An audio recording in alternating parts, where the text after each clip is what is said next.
fantastic. So, Mohbad's wife, Wumi, has finally come out to tell her side of the story for all these years. It's going to be a long one. It's about 30 minutes. So while we are watching it, don't concentrate on my face. It is smoky. It's fantastic. Your face is just like that. Watch the video, leave my face. That's how my face is now. So they burn me. Concentrate on the video. Listen to what she has to say. I will come back on the flip side. You just asked a very huge question. Yeah. I would say I'm fine because, you know, my sadness is not going to change anything. So, regardless of whatever I feel, Yeah. at least I'm still here, I'm still alive. Yeah. Yeah, so I would say I'm fine. So in this answer now, you talked about sadness. Yeah, And again, there's a lot that has happened. yeah, a lot. First, obviously, I know that the loss of your husband has been the biggest of all of this. Yeah. What is the saddest thing for you in all the things that have happened after?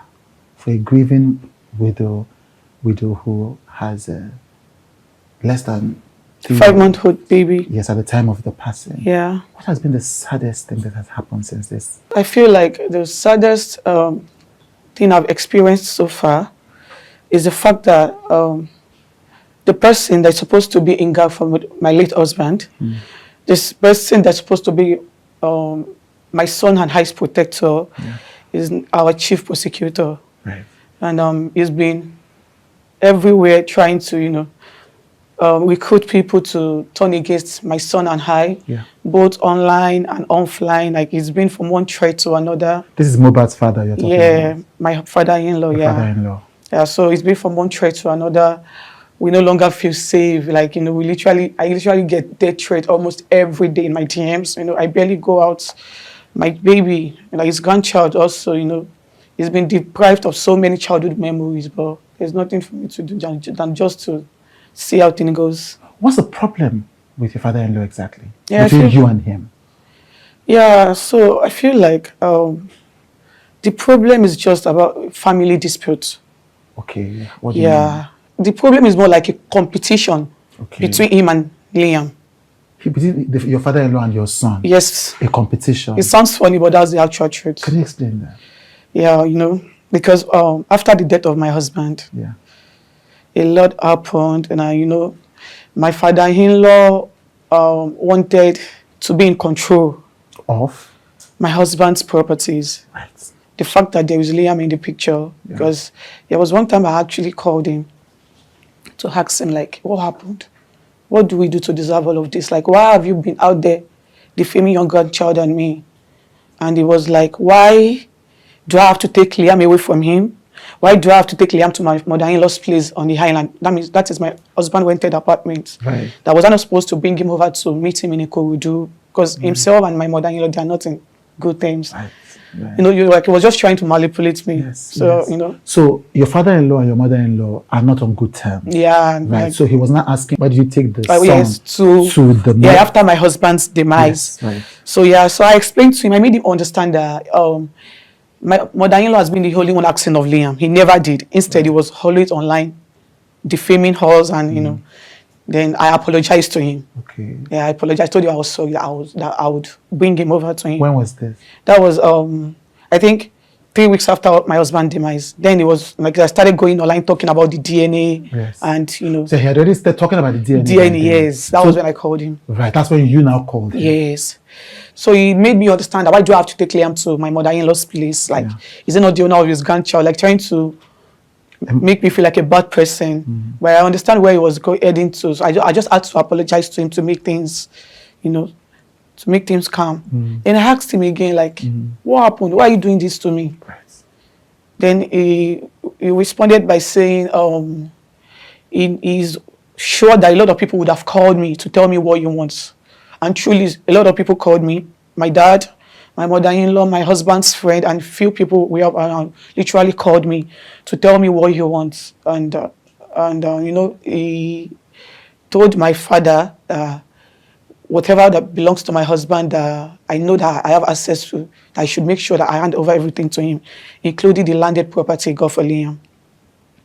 So I told him the same thing that he has been telling people, like, this is what these people are telling me. And I made him understand that, Daddy, you have, like, my husband got through 2 lands before his demise, one in Ekiti and one in Ikorodu. Like, why do you want to take the one that belongs to Liam? Right. Then he was like, I shouldn't question him, that is what he wants.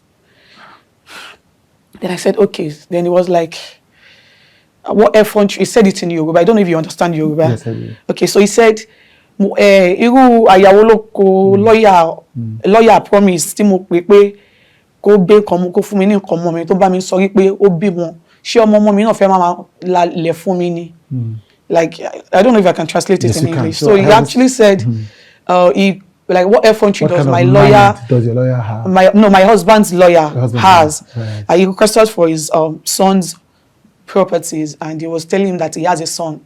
So, like, who is his grandchild to start asking him to start dictating what he wants? That's why you talk about the competition between Exactly, him and the grandchild. yeah. So he said to his son's lawyer, who is the grandchild, to challenge him exactly on Mohbad's my husband's property. Yeah, but like, this is one thing that most people do not know, and you know, I was not even given the chance to talk. So I was not given the chance to say my own side of the story. So, you know, as much as I feel like, oh, some things need to be addressed, I still had the mindset that I don't know how people would react if I should talk, because without hearing anything from me, they've crucified me, they've said a lot of things about me. Yeah. So, you know, that alone has, you know, made me, like, my low self-esteem to be very, very low, because, you know, I no longer have the audacity to at least speak on things that really matters. Yeah. So I think that is one thing that has been causing the whole issue. The fact that Liam is in the picture. Right. Yeah. But this is his grandchild. It sounds strange to me also. You know, it will sound weird to say it, but, you know, I'm left with no choice. I just have to say it as it is. Yeah. Because it has really gotten to a point that it's either I speak up or I die in silence. Yeah, so I feel like me speaking up will be the right thing for me at this point. The biggest thing that I think, based on what I've read, your father-in-law has, I think there are 2 things that I have heard. I don't know if they are from him. One is that he has questioned whether yourself and your husband were married. Yeah. And 2, he has questioned whether your husband is the father of my child. Yes. Yeah. On the first one, you know, I know that as far back as 2003, if I remember correctly, a popular actress had gone online and confirmed that you guys were married, you know. Yeah. What is the exact status of that marriage thing? Because I think that's the first thing that your father-in-law has spoke questioned. about. Yeah, it was a traditional marriage, like, Right. yeah. Which is recognized under the law. Of course it is. Right. So it wasn't an introduction you did. No, it wasn't. The funniest thing is that he was even the one that made that possible. I mean, my father-in-law. How so? That is the funniest thing, because left to me and my husband, we just wanted to live our life. Because we were young couples. Like, I was 23 when I got pregnant. Right. And so he was the one coming to us, because that man is actually my friend. Like, we were literally close. Yes, I've seen some text messages. We were very close. Like, he's like a father to me. You know, that is one thing that the media did not get to know. He's like he was my friend in that marriage. So he was even the one that came to me to tell me that, you know, I'm like, now that I'm pregnant, that we need to get things done. That if I was to be his daughter, he would never allow me to train my child in my husband's house, because he was not married, because he's not married to me. That I should go to my parents' house, I should get a list and send it to him. So your father-in-law is the one that even encouraged you guys to That get is married. the funniest thing. Left to me, I won't get married, because, you know, I knew my husband loved me, and he knows I love him too. So we just want to live our life. Right. So he was even the one that initiated that marriage. Right. And he was present, of course, during the He marriage. was the happiest. He called me early morning on my introduction, on my marriage, on my engagement day, I think around 6 a.m. He called me to pray for me. Like, it was the happiest that day. He was the happiest. And now he's saying that marriage did not happen. Yeah, because, you know, my husband is not here to defend me. It's so sad, Mr. Chud. It's really sad. But that's the core reality I now have to face. It's really sad, honestly. Okay. Then the one that, sorry, I'm sorry.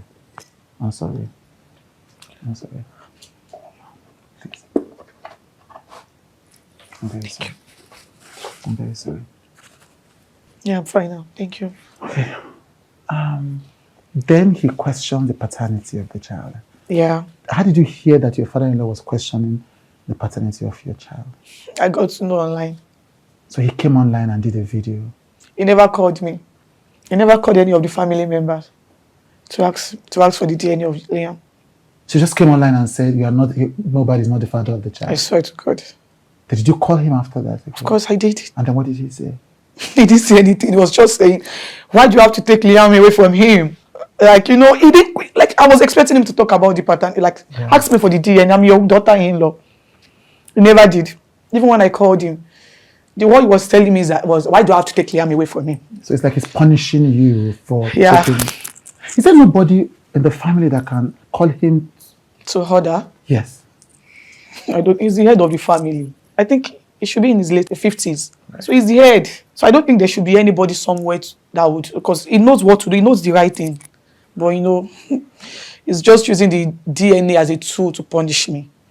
To punish my son and I. Yeah. When's the first time he asked for a DNA test in public? So when the DNA narrative came out, at first I didn't take it serious because I was like, who is this guy asking for the DNA of my child? Like, who is in the grand scheme of things? Like, this guy is nobody to us. So why is he asking for the paternity? Who is the person that asked? I don't want to mention his name. Right. Was this a blogger? Like, social media. One of the social media content creators? Yeah. Okay. Right.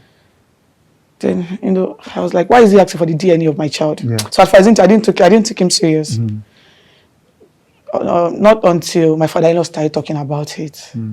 And I had to put a call through to him. You know, I called him, I asked him again, like, Daddy, what really happened? Like, why are you doing this to Liam? And he kept on saying, why do I have to take him to my mother-in-law's place? Does it bear my mother-in-law's surname? Like, what effort do I have to take him to my mother-in-law's place and not his own house in Ikorodu? Is he not the owner of his grandchild? You know? And I still try to tell me, Daddy, I'm scared because you've been going out there to say different things about me. But I'm scared. Like, you know, you cannot keep doing this and expect me to bring Liam to you. Then he was like, okay, what's the problem? And, you know, he hung up. So I was expecting him to talk about the DNA, but he never did. So I think, no, the next day he went on live on TikTok, on Instagram live to talk about the DNA again. Like, he was literally talking about it like almost every day. So I think 3 days after I called him again. Like, I wanted to ask him, like, what does he really want? Like, I really want him to stop going out there to defame my baby. But he didn't pick up my calls.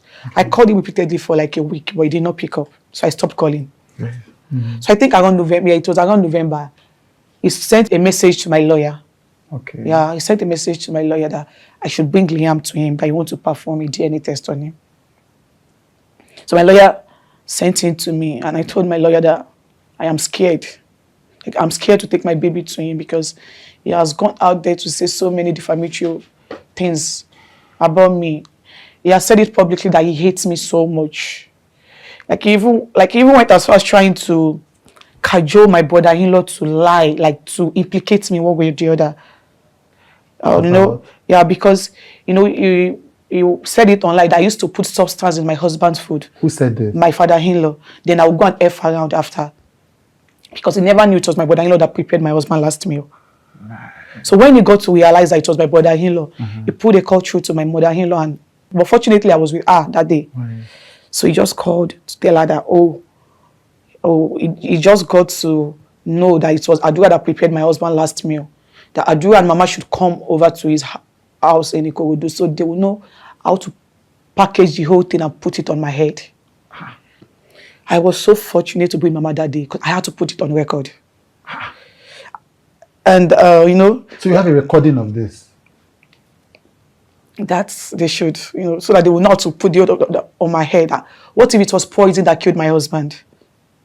That Adura should come to him because he does not want to lose another child, because now he didn't know that it was my brother, that prepared his last meal, and he has gone out there to talk about me putting something in his food, because now we do not know the result, what the autopsy would bring. Like, what if the autopsy said he died of poison? I'm so grateful that I was with my mother that day, because it's not as if I had the intention of recording it, but I just had to do the recording because his intention was really bad. And for him to have thought of something like that, you know, I feel like, this man does not have my best interest at heart. But I was so fortunate to pay my daddy, so I had to put that thing on I record. understand, but that essentially means that your father-in-law wanted to accuse you of murdering your husband. He has tried. There is nothing he has not said. So when he got to realize it was my product, but I know that prepared that last time, he stopped that poisoning narrative. Then he moved to many other ones. Yeah. A question for those of us that may be ignorant of this. Okay. Why can't you do the test without him? The reason is because I've been called different names. He has called me a promiscuous woman. He has called me a cheating wife. You know, I've been called different names that people tend not to believe whatever I have to say anymore. Like, he has said so many things to my persons, and I feel like if I should get the DNA done without his consent, without him being present, that will cause another riot. That will cause another problem, because you know that is what he actually want me to just do one silly mistake, because he knows that, you know, I already caught him. Like I'm about to stop his means of surviving, and he knows that once. So now he just want to frustrate me to do things out of anger. Yeah. So he want to frustrate me to go ahead and do the DNA. So once it is done, then he will start going out there that, oh, the result is fake, and people will believe him because he's been the only one talking. Do you understand? I get that. But do you think even if it's done in a reputable hospital, he will still be able? People will still believe him? Because if according to you, he's trying to frustrate it. I don't think you like. Do you go online often and often? No, I don't. My father-in-law is now a celebrity. He's everywhere. So I don't understand what you are dealing with. People like he's at least in a week. At least he do great interview. I think, if I'm not mistaken, like 2 or 3 times in a week. Right. So people tend to listen to whatever he has to say because he has been the only one talking. The rest of the family has just been silent, you know, because of the legacy of my husband. You know, there is no way we would talk or say anything that my husband's name will not be attached to it. You know, right now as I'm here, I'll be addressed as Mohbad's wife or Mohbad's widow. So his name is attached to whatever. So the glory, you know, is being attached. So I don't want his legacy to get ruined from me. But I'm very sure that is why the other family member has been quiet. Yeah. And you know. So what are you going to do? Because if I understand what you're saying that because of the way that he has mobilized public sympathy, anything you do now will be misinterpreted. So you're being careful. Yeah. But it seems like he leaves, you know, because if what you're saying is he doesn't want to do this DNA. He doesn't. So it feels like you have no other. So what other choice do you have? That is why I'm here. Like, I feel like there should be an organization protecting children in Nigeria, because I know that all of this thing happening to Liam can never happen abroad. Now that he's gone to TV stations. Yeah. He said this. So what happens next now? Okay, so myself and my lawyer will be going to the court to report this whole incident to the court, and to also get the permission from the court to get DNA done under their supervision. Right. So the court will supervise this. Yes. So your lawyer is deciding that you guys are going to the court to say, let's do this DNA. Yeah, under your supervision. Under your supervision, right. Yeah, and we might probably, we don't know, publish it online for people to see. So you ask the court for permission to publish the DNA. Yeah, so we can keep them updated on how this is going. The whole thing is going on, because I feel like my calmness will just make things worse. Yeah. In 5 years, we will be here till forever. Yeah. And no DNA will be done because it seems uninterested. It seems that ever since Mohbad died, you have not even had time to grieve your husband. I've not even won the death of my husband. Like, I've not even seen closure at all. You know, it still feels like my husband is still alive because he's in Yaba morgue. He has not been buried. He has not been buried. Yeah, he has not been buried. He has not been buried. It's so sad.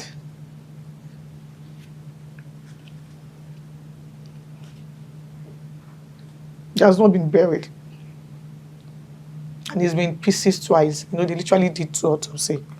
The government autopsy and the private autopsy my father-in-law did. Yeah. And I can tell you for a fact that there is no genuine reason why he's still there.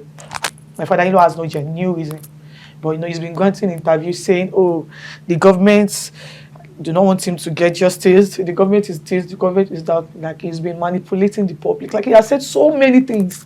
That you know, people, like, I don't feel like there's anything that people would say that people would, like, the people in public faces would believe again, because a lot has been said. You know, he's been getting interviewed saying the government have been the one delaying my husband's the inquest.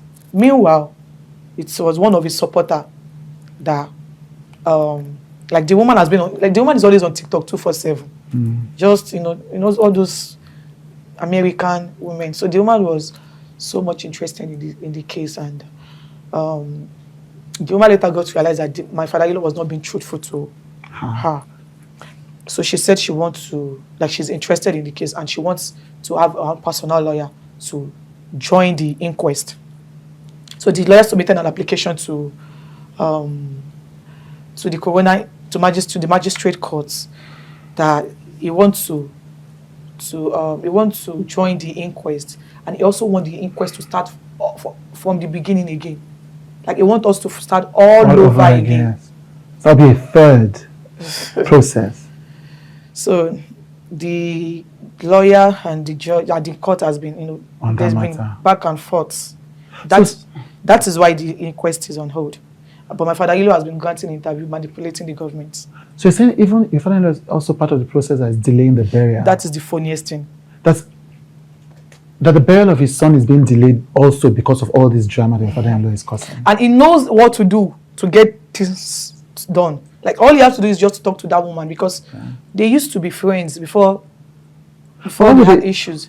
So all you have to do is just talk to that woman, so that the woman can, probably withdraw, or, so they can just make an agreement, so that the court can open the coroner inquest. But he has refused to do the needful.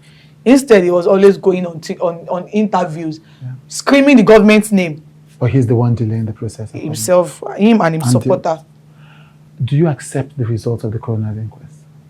Man, that is another question.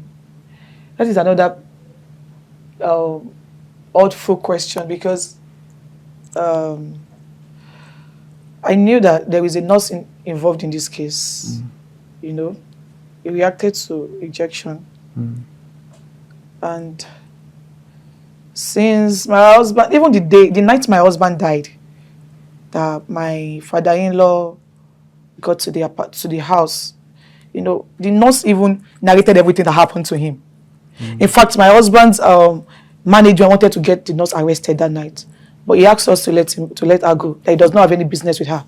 Your father-in-law asked them to let the nurse go? That we should let her go, that he doesn't have any business with her.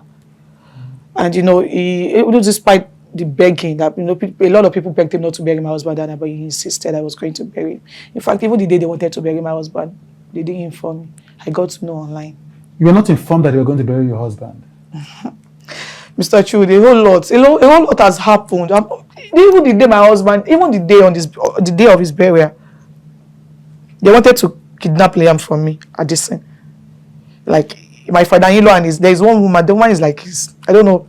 I don't want to call it. The woman is, but the woman, like, they have a relationship. They have a close relationship. It's more like they had plans in collecting Liam from me that day, because it got worse to the extent that we had to put Liam inside nylon to take him out of that space. So you're saying this battles you've been fighting started from the day second day my husband died up to this moment. And so the fact that the autopsy results came out inconclusive is one thing that I don't, it's hard to accept. Because I knew so well that my husband actually had an injury from the fight he had with his friend. Which friend? His name is Prime Boy. Okay. And I also knew that he reacted to an injection. Because my husband was fine before the nurse came, although he had an injury. In fact, the day he died, he had a podcast with one girl. What's the girl's name? Susan Pok. Sam Pajok. Pajok, yeah, I think so. I don't know. He has a podcast. So for you to know, it was actually, and that was the day our son clocked 5 months. 12. I hate like that 12 number is a weird number to me. Because it's the day I'm celebrating my child's birthday, and I'm also mourning my husband. So, I knew he reacted to an injection, and the fact that at the end of the autopsy it came out inconclusive just because of one mistake that my father-in-law made. The fact that he buried him. If it was not buried, it would have been another thing entirely. But because it was buried, so they said this body has already decomposed. So most of the tissues that they are supposed to remove from his body has rotten. And the fact that it came up inconclusive is one thing I don't even want to accept. Yeah. Because Liam would go up to say all of these things, and he would ask me questions, and the story would not be interesting if at the end of the day there was no justice for his father. Yeah. The fact that he was bullied, by his oppressors, that alone is another thing that is outside. Now, up to this moment, nothing was done to it. Right. The fact the that oppressors, you're talking about the whole Naira Marley thing. Yes, the fact that the bullying part, the bullying part is part of the reason why the whole world came out for justice. Yeah. And up to this point, the police actually promised us that they will be brought to book and all of that. But up to this point, nothing was done. Yeah. Do you understand? So do you agree that whole bullying is part of what led to the death? You don't have to kill somebody with sword before killing them. I'm not going to lie to you. They cannot deny the fact that they made life so unbearable for my husband. And Naira Marley and his crew made life unbearable for your husband. They cannot deny that fact. That one thing they cannot deny. A lot of people might be everywhere to support them in bashing me, so that I wouldn't talk the bullying aspects. But the few ones that are online cannot be erased. And Liam will go up to say all of those things. And I just pray that boy will not grow up to be traumatized, because imagine seeing group of people beating his father that way. It is traumatizing, because even me that is his wife, whenever I think about those things, it really breaks me. I'm not gonna lie to you, but at this point I'm fighting for my life and the life of my child. So, and his father is not even his father has been on the Naira Marley side. He has been talking, he has been speaking for them, Yes. He has been trying to save them. Why do you think he's doing that? So who am I? I don't know. For any reason best known to him, I don't know. I really do not know.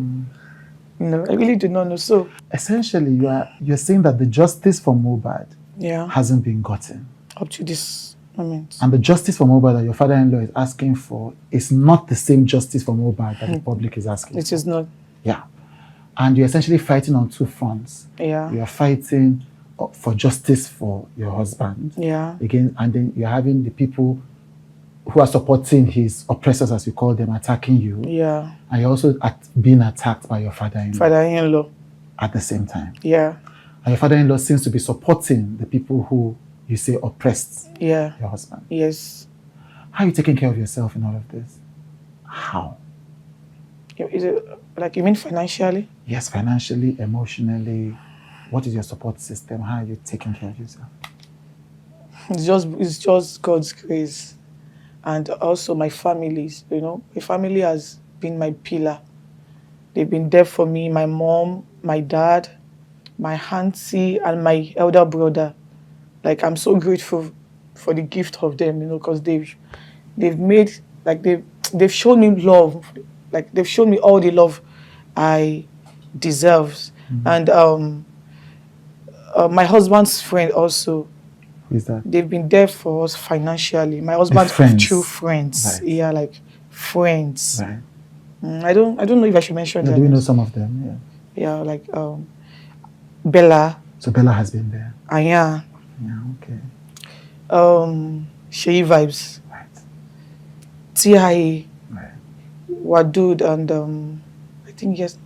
Right. Like, yes, those 5 people has really been there for us financially. I'm not So gonna like it's not just in public, in private. in People like most Brother Shmurda times, has which is stood mostly for. in private. Like, they loved Liam so much. Like, financially, like shelter.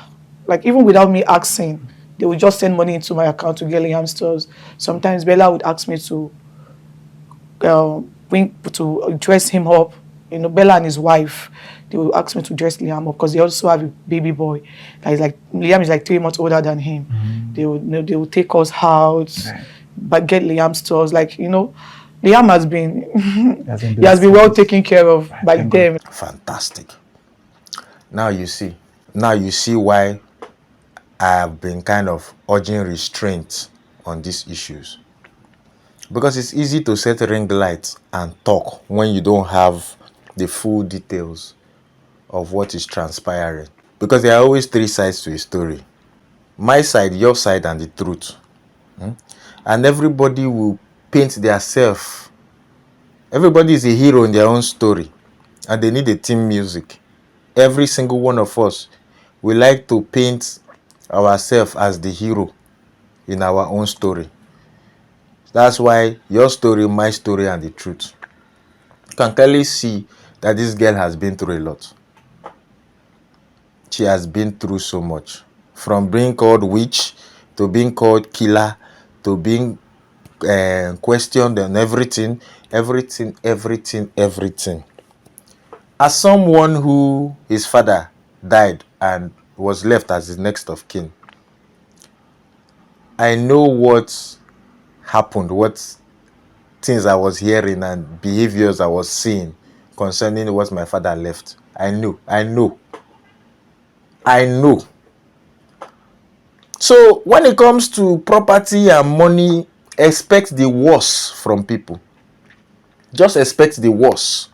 And me, I recognize opportunists. I see them from afar coming. That's why I always tell people that this Mohbad's father is an opportunist. Somebody that your son died, you don't see chance to take blow.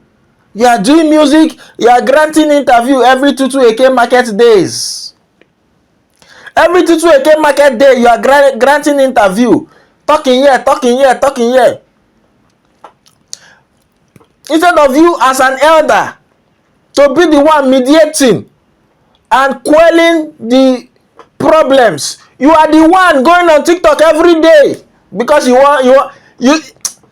that man is a core opportunist. A core opportunist, that one. Swear. Okay, you say you want DNA. The girl is not saying she will not do DNA for all the people that are accusing her of not doing DNA. She says she wants to do the DNA. She said she will do the DNA. What she's saying makes so much sense. If she goes to do the DNA, it is still the same people, the ring light set of people that will say she faked the DNA. So let's do it properly. Oga, you come. Let's do it. Since you like to be in the media, let's do it openly so that everybody will see what is going on with the DNA. Make people see, make everybody know wetin dey happen. You are running away. Oga no gree come. He refused to come. Instead, he will be on TikTok live every day, or going from TV station to TV station to TV station to TV station to TV station, defaming the girl that she killed his son. If this was a sane society, this girl has the grounds to sue a lot of them.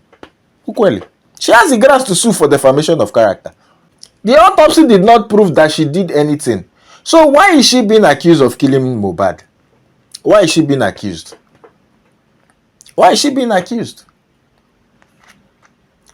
It's easy to come out to say somebody killed your son, but you don't have proof. But you are making such malicious accusations. There has been an autopsy. So why are you still accusing the girl of killing Mohbad? We have to be careful the way we do things. We have to be careful. The father is just only after fame. That's what I think. Because if he truly wants a resolution to this issue, he would have done it the way an adult would do it. The way an adult would do it, away from the media. Take the girl, make una go do the DNA. You are an adult now. You're an adult. You call the girl, my daughter, come, make we go do the DNA. But what I've known is that since there is property involved, don't expect people to behave. Since there is property involved, forget it. Don't expect people to behave. Wunmi might also be telling Alemba. She might also be fabricating her own side of the story too. But from the father's behavior, if this girl wanted to cash out on Mohbad's popularity, don't you think she will be online too, attending different this thing? But since this is, I don't think she has even granted any interview.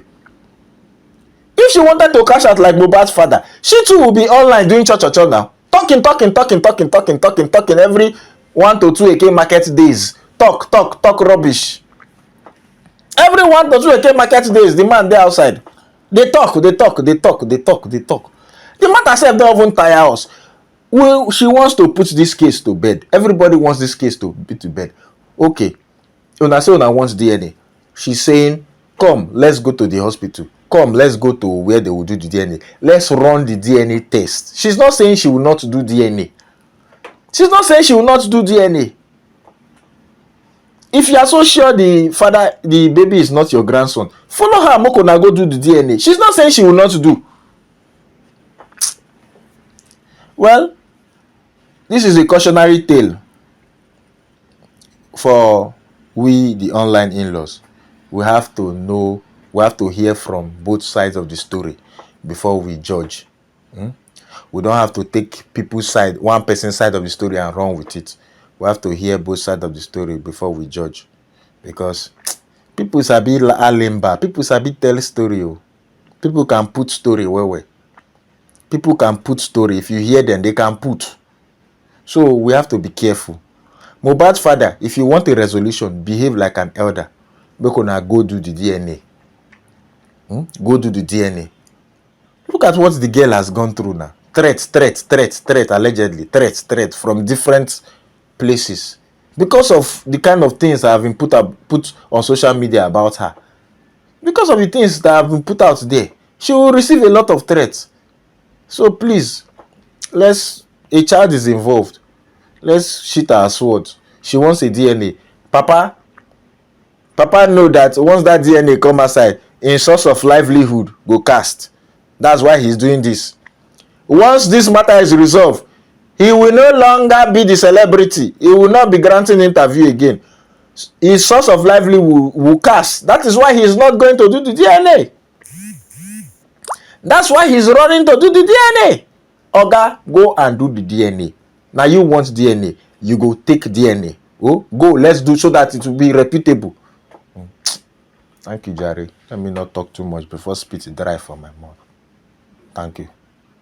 Hey, where are you going? It is smoky, Igbo. When you watch this video now, didn't you laugh? You laughed, but you still refuse to subscribe. Are you among my village people? You're among my village people. You don't want me to make it in life. Continue. You refuse. You laughed. Shouldn't my reward be click the subscribe button, click the notification bell, and click on notification? And when you finish watching, you share. Share to your friends so that they too will laugh. So that me too, I will go far. But no, you decided to be among my village people. You want to watch and go. Don't be among my village people. I post videos every day, every single day, to make you laugh. If you join the tribe, the fantastic tribe, every day you will just be laughing. Look at this one now. This one is to watch all my funny videos playlist. This one is to watch my last video. And this one is to subscribe.